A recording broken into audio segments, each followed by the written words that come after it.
The Pentagon today announced the USS Gerald Ford arrived in the Latin American region, part of President Trump's war on drug cartels. Drug traffickers, but it's naturally being met with a lot of resistance and some strong response from Venezuela. What are you seeing? A 100,000-ton answer just showed up off Latin America. The USS Gerald R. Ford brings over 4,000 sailors and dozens of tactical aircraft, officially for counter-narcotics. But 8 warships, F-35s, and at least 1 nuclear-powered submarine are already in the mix, bringing total U.S. naval assets in the region to 13. So ask yourself, is this really about drug boats, or a deliberate tripwire aimed at Maduro? Stay with me as we map the force package, decode the Pentagon's messaging, and test whether this carrier is deterrence, or a fuse. Before we move on, I'd like to ask you a small favor. If you appreciate this content, please take a second to like this video and subscribe to the channel. Over 98% of you watch the videos without subscribing.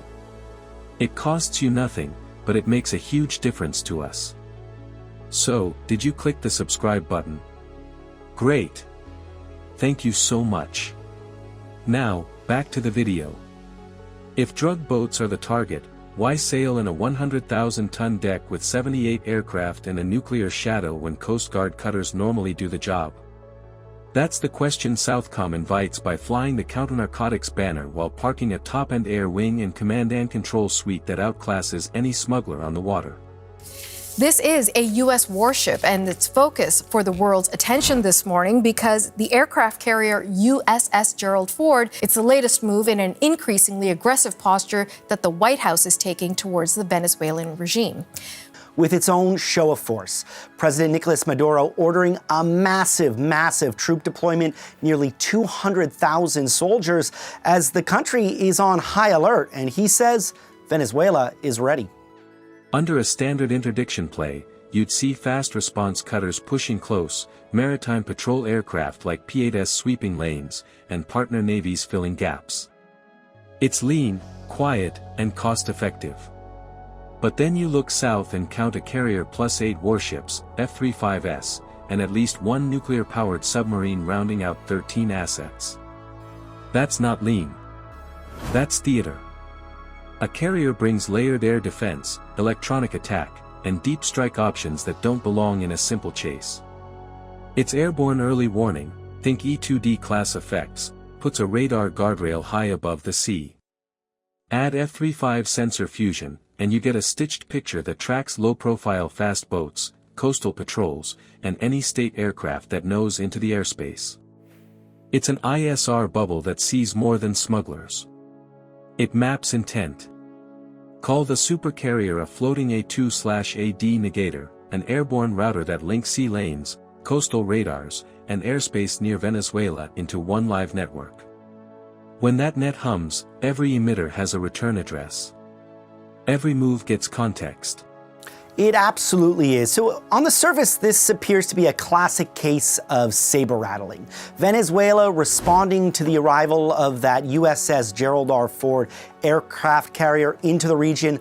The Ford is the biggest aircraft carrier in the American fleet and has accompanying warships, far more firepower than needed to sink a few alleged drug smuggling boats. The target could be Venezuela. President Trump calls its authoritarian president, Nicolas Maduro, a narco-terrorist. That's deterrence data, not just police work. Mix in the subsurface piece and the calculus shifts again. A silent hull lurks, while 5th-gen fighters ride Emkin and still pass long-range cues. Any radar that paints the package risks tripping an escalatory ladder the other side doesn't control. You don't get to set the tempo if your first ping invites multiple replies. So what is this stack doing here? It looks like a deliberate tripwire. Touch it, and the response window shrinks. The narcotics label is real enough, but the decisive effect is political leverage, deterrence by entanglement with a carrier as insurance against state adventurism and outside backing. Next, we pull the force apart, asset by asset, to see what deterrent value each buys on this patch of water. What does each piece in a 13-platform stack do to change Maduro's risk math, and why bring a nuclear boat to a drug mission? Start with the layers. You've got a full carrier air wing for eyes, reach, and speed. You've got surface combatants for air defense and sea control. You've got F-35 detachments for stealth ISR and long-range data links. And in the deep, a nuclear-powered submarine that never announces itself. Now weigh cost and visibility. High-end jets drink money and attention. Smugglers don't. If narcotics were the only aim, you'd keep it small. This isn't small. It's a posture built to shape choices in Caracas, not just chase engines at night. F-35s tilt the board first. They soak up emissions, catalog air defense sites, and label maritime traffic without lighting themselves up, then pass clean tracks across long links to other shooters. They reduce guesswork. They deny surprise. They make any radar sweep feel like stepping into a camera flash. Meanwhile, the escorts throw an Aegis umbrella overhead and hold Tomahawk-class reach in reserve. That gives the task group the option to box out Venezuelan naval sorties in international waters without crossing lines. They control lanes. They protect the stack. And they advertise consequences without firing. The submarine is quiet coercion. It holds ports, missile batteries, and leadership targets at risk, all while staying invisible. That pressure forces adversaries to keep radars cold and ships hugged to pier. You can't target what you can't find, but it can target you. The Ford keeps the lights on. Flight deck tempo sustains 24/7 airborne early warning in tankers, which means a constant surveillance dome over smuggling corridors and Venezuelan approaches. No gaps. No blind hours. Now run the first day of a crisis. A radar paint. Interceptors scramble. USCAP tightens. A shooter gets cued from over the horizon. One wrong launch, and the ladder climbs fast. Here's the payoff. Persistent ISR, air dominance, strike reach. Political cost raised for Maduro, outside help complicated by rapid strike uncertainty.